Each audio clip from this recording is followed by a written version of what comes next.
Hi there, welcome to the new lecture on designing your Azure SQL databases.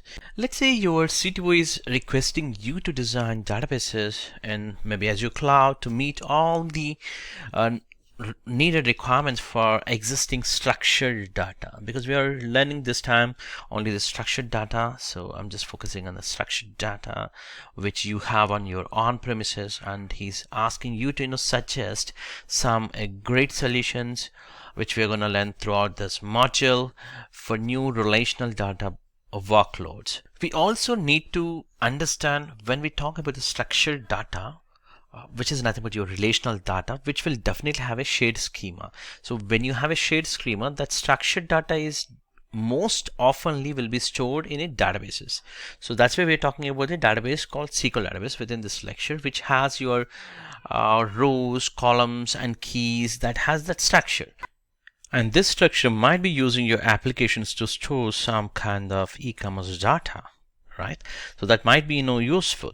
So when we look at a complete Azure platform, there are multiple deployment options that you have, and these are some of the best deployment options that we could talk about it. For example, of course, we are going to discuss deep dive all of these in terms of the designing and giving a solution point of view with a lot of diagrams and pros and cons. But at the first step, let's try to understand and analyze Azure SQL deployment options. What we have here SQL Server can be installed in an Azure virtual machine. That's the first option. What we have, install the SQL database. And other one would be the managed instance, meaning the instance will be available directly from Azure Cloud as a PaaS kind of service. So this can be again two ways. One would be the single instances, or a pool of instances are available. And coming back to the last option, what we have here is single database or elastic pool. That's a great options that you have when you go for the elastic pool comparatively single databases. But there are multiple options that you have, but you need to know these are the deployment options are available. Let me actually differentiate with another way of presenting so the same data. So if you could see here, the virtual machine, you can create and you can install your SQL version of your software on your virtual machine. So what would happen is you're going to pay the cost for your virtual machine as well as your SQL server, and it's going to be expensive because of the SQL and the OS version support, and the automated management features are available within this, and also it is best for your migration for any kind of an application that are really required operating system level access. Let's say your applications needs even operating system also, or it's not compatible for PaaS model, then you're going to use as the infrastructure as a model service as a deployment method. Now when we look at the managed instances, this is actually offering single instance and the instance pool. Here with a deployment options, you have single instance has the SQL Server surface area, vast majority, and native protocol for your virtual network support is available, fully managed service, so you don't need to worry about the virtual machine and all of that kind of stuff. It's a database side, and the instance pool is, in other hand, it's a resource sharing between multiple instances to price optimization. So if you want to save the cost, you might be using here definitely because you're not getting the individual resources, whereas in the single instance you have a dedicated and it's not a shared kind of environment. Here it's not like that, it's just a pool instance of pool, so you have the resources will be shared within this, and also it's going to simplify your performance and management, and multiple databases can be easily simplified, and fully managed service. So these two are fully managed services. That's what we are going to talk, and it is best suitable for your lift and shift for migrating the data to the cloud. Then you're going to use this concept. And when it comes to the databases for your modern applications, you might be using these things. So this is somewhere single database is going to support, you have hyperscale storage, which is up to 100 TB data base can be supported, and serverless compute, and fully managed service. This is also, these are fully managed services from here, from the single instances to databases. Everything is a fully managed service by Microsoft itself, and they make the SLAs available for you. So the service will be always available as it is, because it's a PaaS model. And if you look at the Elastic Pool, you could actually, very similar to the instance pool, you could actually share the resource sharing between multiple databases in order to save your price optimization. And also it's going to simplify performance management for multiple databases is available, and it's a fully managed service. So this is how we can present, and we could talk about the specific data. And now when we look at other concepts in order to talk about the Azure database, so the designing point of view, just to the designing point of view, we could talk for your Azure database as a PaaS model. We could talk on that. So when we talk about Azure within the Azure SQL database as a PaaS model option, this option will abstract the both operating system and the SQL Server instance. So it is highly scalable, and also it is intelligent enough, and also it is going to be definitely a relational database service which is built for your cloud with the industry highest availability service level agreements you have.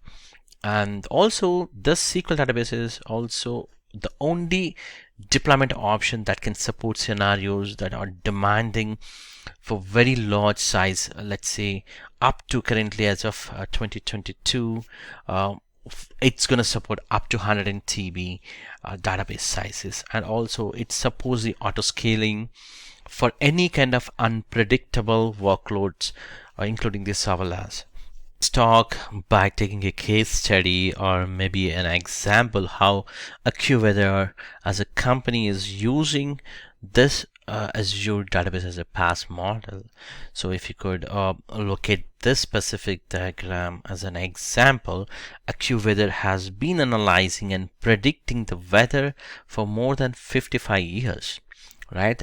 So this company is one of the best in terms of giving the weather predictions. So this company wanted the access for the Azure. So it reached to the Microsoft for a solution, and they gave a solution based on the big data, machine learning, and AI capabilities. And AccuWeather wants to focus on building new model of applications, not on managing databases. So they don't want to take headache on managing their databases. So when they reach, the company chosen the SQL database to use with their services like Azure Data Factory and Azure machine learning to quickly and easily deploy new internal applications to make sales and customer predictions. So if you could see here, the customer is asking for, I want to build a modern application, potentially multi-tenanted, and with the highest uptime and predictable performance. So the solution what Microsoft Azure can offer is Azure SQL database is highly available. It's a cloud-based service with a built-in high availability, and machine learning capabilities are available. So the key features that were offered with the service would be single database or elastic pool can be utilized with the hyperscale storage up to 100 TB with a serverless computing, and fully managed service by Microsoft. They no need to take headache on the managing the service, and also they use a private link support and highly available. And Azure differentiators, when you compare with other differentiators, you have the industry highest availability of SLA for 99.995. So this is the highest percentage when you look at the any other competitors, and industry only business continuity for SLA with 5 seconds RPO. That's the time which is going to responding within 30 seconds RTO. For recovery point of view, or a recovery time object as well as the recovery point of object point of the difference is 5 to 30 seconds. When we look at the performance for the pricing, definitely it's going to reduce the cost or the cost wise when we compare with the AWS, it's giving close to 86% lesser than the AWS RDS options. So far we discussed about the deployment options that we have and also the databases. But how about the multiple databases? When you have a multiple databases, you must have to have a solution for designing point of view. So you could be ending up with SQL Elastic Pool, which can help you to manage and scale your multiple databases in your Azure SQL database. So that's one of the options that you need to consider. So this SQL database Elastic Pools are very simple and cost-effective solution for managing, scaling multiple databases that have varying for a different unpredictable users demands. If any of the databases are unpredictable or multiple databases have maybe based on the load and all of that all things would be taken within that Elastic Pool for given number of the resources at a set price. So you set that price, you gave that resources, so all the databases as a combination, it's going to utilize that. So that's a great option with the Elastic Pools. Maybe you have to think about when should I consider a SQL database or Elastic Pool. So the pools are very suitable for a large number of databases. We just talked about it, and with the specific utilization patterns. For a given database, this pattern is characterized by low average utilization with relatively infrequent utilization spikes. So when relatively it is going to infrequently utilization spikes, then the multiple databases might be you need to consider them to a medium size high utilized, should be put into the same place. We just call it as an Elastic Pool. So you could put them into one Elastic Pool. So the more databases you add to that pool, the greater in terms of the saving. So if I just compare with the S3 from Amazon, then you're gonna save a lot. When I say a lot, actually it depends on your application utilization patterns, but it's possible to see savings with a few as two S3 databases. And that's one of the cost point of view when we compare with the Azure cloud designing side. And also one of the design question would be, how would I choose a correct size of the Elastic Pool size? So for that, you need to consider the best size for a pool depends on aggregated resources needed for all the databases within that pool. So you need to think, or you need to involve determining by Dtu's and Dtu model for purchasing a model. So because you need to analyze the purchase model, this purchase model depends on Dtu model and Dtu. So that's where we're going to talk about the Dtu model and Dtu models. When it comes to this decision to be made after deciding the deployment options within this purchase model, whether you want to go with the Dtu model or Dtu model. And the Dtu model stands for vertical cores, and it will allow you to choose a number of cores. That way it's gonna give you a greater control over the computing and resourcing utilization point of view, and so that you could create and you could pay for it. Whereas a Dtu model is, which is database, D stands here database, T stands here transaction, U stands as a unit. So DTU, database transaction unit, is a combined measurement of your computing and your storage and your input output resources. So Dtu model is a simple pre-configured purchase option. So the performance completely depends on the core values like the compute and storage and IOPS based IO resources, right? And this option is not available on SQL managed instances. And you need to look at the serverless model is another option So that has a computing tier for single database for Azure database, and it automatically scales the compute based on the workload demands and builds only for the amount for compute which is utilized. So this is another option. If you look at here, it would be microservices will be utilized, like a serverless model will be only built when it actually utilized, and for other purpose it's not gonna build anything if it found as inactive. If I put the same presentation another way, you could see here DTU versus vCores in the serverless. So it's very simple in a DTU, which talks about a simple pre-configured purchase option. Whereas here it's a flexibility you have with a control and transparency. And when I say transparency, it's based on the code, that's why you have a transparency. But whereas here it's a DTU, so it actually as a combined, you could measure the CPU or compute power or storage and IOPS with respect to the DTUs. Right here it's not like that, and it's going to be more about the dependent scaling of compute, storage and IO resources. And coming back to the serverless, it is a intermediate and unpredictable uses. In that situation, you would be choosing the serverless, and automatically it can scale for a better performance to offer for you in terms of the compute and based on the workload demand. So these are the some of the design with respect to the decision and planning considerations for your Azure SQL database pricing model.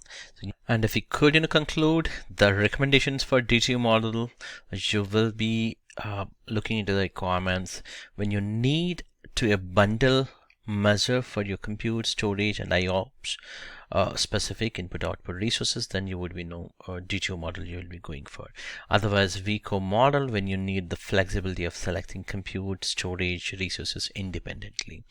And also the vCore model will allow you to use the hybrid benefit of your SQL Server, and you could also use reserve capacity, that means pay in advance options also available. So by doing this pay in advance, you can save a lot of money, and this option is not available in Dtu model. The next decision point for your performance, availability and storage needs, definitely you need to look at analyzing the database service tier. So this service tier, basically it is offering in three different models or three different tiers. So starting with the general purpose and business critical and hyperscale, and we will be discussing all of these three different tiers in a multiple slides to cover designing and planning considerations. Azure SQL database and the SQL managed instances. We talked about the managed instances and the SQL database. These will ensure you to get the at least the 99.99, that's a 29% availability even in any case of infrastructure failures, because it's a managed instance, it's a PaaS services. So these will be offered any point of time. And when you look at the service tier available for your Azure database and the SQL managed instances are just the general purpose and also the business critical, so not the hyperscale. So we're going to talk about what is this ties, but in general you might have already know since you have already completed or has some of the pre-requirements and a working experience on SQL databases. And Azure databases also has the hyperscale service tier that is unavailable for your Azure SQL managed instances. So you don't have hyperscale tier option for your Azure managed instances, but it's available for your Azure SQL database options. And when we look at in a diagram point of view, just to understand about the general purpose, if we can notice this diagram, the application has a primary replication with a virtual machine which has the SSD along with the temp database, and the logs are getting stored into the your storage account, that's a logs, and the backups are storing in a different storage account. One of the major difference would be here, it's a premium storage account with the LRS, that's a logs, and the backup would be the standard storage account. Now, since it's a mission critical application, think in this point of view, when a failure occurs, for this virtual machine, since it's a dependency, so this machine, if it goes down, so your Azure Service Fabric will look for a node with a spare capacity, and it's going to spin up automatically, and a new SQL instance will spin up, and the database files will be attached here, and then the recovery will begin, and the gateways will be updated with the latest node or the new node. That's where it's going to use the general purpose tier. So let's have a look on other tier, which is a business critical. Within the business critical tier, or we also call it as the premium tier. This is also falls under premium tier. We could see the similar design of that application, but it has the premium features. Let's say this is actually, I mean, you need to think about what type of application, right? So this is a type of application would be definitely OLTP, that stands for the online transaction processing. For example, you have placed some kind of order entry, or maybe retail sales or financial transactions.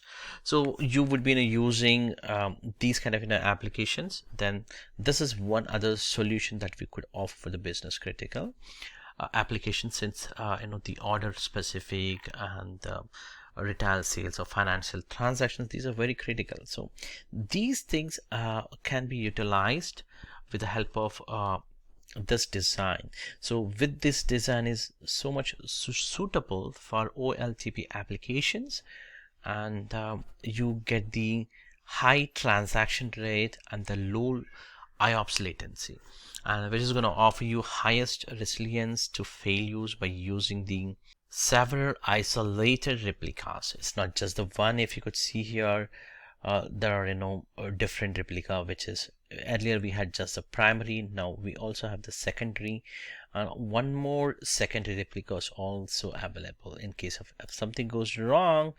Also the always on availability group also available for these secondary replicas, and it could fail over in case of multiple thing goes down to other replica automatically. So this way it's going to offer you highest resilience to failures by using several isolated replicas.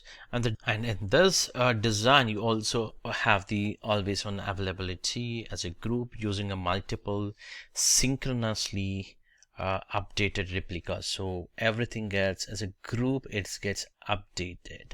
So it's one of the premium thing you could utilize.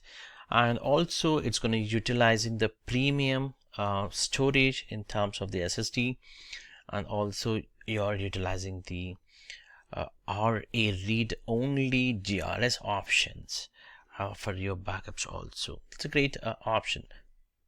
Let's have a look on hyper scale. So when we look at the hyperscale, which is going to provide you very fast database restores and rapid scale out, and also scale up options rapidly, you could do it. And the hyperscale databases grows as you need it, and you are built only for capacity that you're going to utilize. So if you look at this diagram, the image which is here going to illustrate that the different type of nodes that you have. So you have here computer nodes, and also page serves, and also you have a storage account here, and also a different log services which are storing on a log service, and you also have the data cache for better performance, and these are based on a SSD. And the compute node is where the relational engine lives, and where the language or query transaction processing is going to happen within this compute node. So the compute nodes have the SSDs based cache here, which is labeled here as the RBPBX, which is resilient buffer pool extension in this case.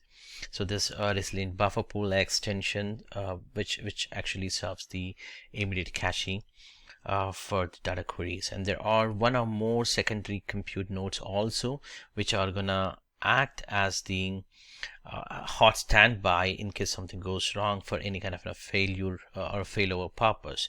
So as well as it's going to act as a read-only another way. So not just the failover, it also acting as the read-only compute nodes. And the page servers are systems representing, in this case, a scale-out storage engine, meaning the job of a page serve is to serve the database pages out to the compute nodes on demand. And this page serves also maintains covering SSD based cache to enhance the performance. And coming back to the log service, is going to accept the log records from primary computing, and it's going to take that replica, and it always maintains the persistent them in a durable cache method. And it's going to forward that log records to the rest of compute replicas. So any changes are getting replicated here, and all of them in a proper sync point of view, and so that they can update their caches as well for the relevant page servers, so that the data can be updated there. So in this way, all the data changes from a primary compute replica are propagated through the log service. Basically, it's all depends on the log service to all the secondary compute replicas and page servers. So the log services here is a critical, which is based on the Azure Premium storage, what you're going to utilize here.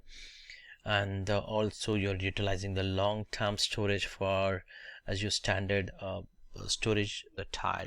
So that's a great way of giving some example, but just to let you know that hyperscale will be utilized when you need highly scalable storage and have a read scale requirement for business workloads. You would be utilizing this. Let's give it a try to understand again general purpose one more time. So this is the general purpose tire which we utilized. So in case of failover, it's gonna Azure Fabric Service gonna spin up very similar spade node, and it's gonna attach. So this will be very much useful in case if you are looking, the requirement point of view, you should be looking at the balanced compute and storage options for your business workloads, and that's where it's going to utilize, but it's not a mission critical. But if you look at the business critical, we have a pool of availability, and we utilize this with a requirement when you need a low latency requirements, because if you look at here, it always has a secondary replica, at least in a read-only mode. So if something goes wrong, it's going to fail over to other server, and it is always available.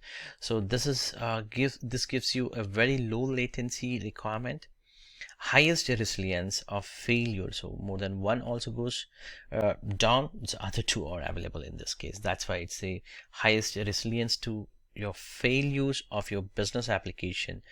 And coming back to and this one also will be used most of the financial companies and order entry, retail sales, or financial transaction systems. So basically this is very much suitable for OLTP applications. And coming back to the other one which we just talked about, the hyperscale, this is for highly available. With the hyperscale, you could utilize with a large demand based applications.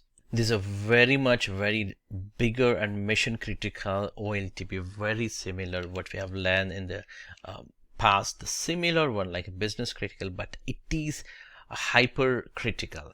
In that case, hyperscale will be utilized for the business critical application OLTP databases, which is going to serve you more than 100 TB, and it can able to auto scale the storage, and it can even auto scale the computing here, and it's going to capture instantly the backups using snapshots, and it's going to restore in minutes rather than hours and the days. So scale up, scale down is in a real time to accommodate workload changes. That being said, we have covered the tidying options with the general purpose and business critical and hyperscale. Now let's talk about the SQL database failover strategies. Microsoft Azure SQL database offers the 4 different capabilities for recovering from an outage or failover strategies. We could talk about active geo replication, active failover group, and also geo restore and June redundant databases. We could think about here in the given situation, the primary region which has the primary SQL server can be utilized with the geo replication to secondary region, and this gets automatically geo replication can happen, and also you could use your load balancer, all of that stuff to communicate the region of failover at the top level, so that if something goes wrong from a primary region, the secondary region will automatically fail over and it's going to work for you. So that way you could create your SQL databases, and the same region always try to use the availability zones with the failover to a secondary replicas, and across the regions you could use the geo replication failover groups. That way it gives the better strategy for failover. That being said, we will be catching in the next lecture for designing your Azure SQL Manager instances.